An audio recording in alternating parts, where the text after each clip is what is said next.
Hello and welcome to NTech Hub TV. We're glad to have you on board. This is the midweek news trending in the oil and gas sector globally.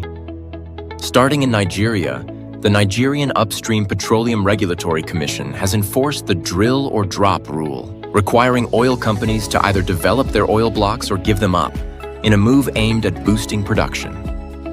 Also in Nigeria, the Energy Transparency and Market Justice Initiative has advised President Bola Ahmed Tinubu to reconsider petrol import permits, warning that increased imports could weaken local refining and strain foreign exchange reserves. Meanwhile, Dangote Industries Limited has signed a $4.2 billion gas supply deal with GCL Group to power a major fertilizer project in Ethiopia aimed at boosting regional production.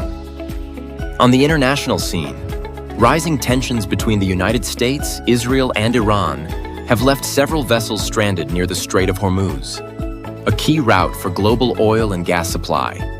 In China, Sinopec has reduced refining by 10%, about 500,000 barrels per day, due to disruptions linked to the Strait of Hormuz. In Cuba, authorities have restored power after a nationwide blackout caused by fuel supply challenges. In India, the government is pushing local solar production while keeping fuel prices steady, even as businesses warn of pressure from energy supply disruptions.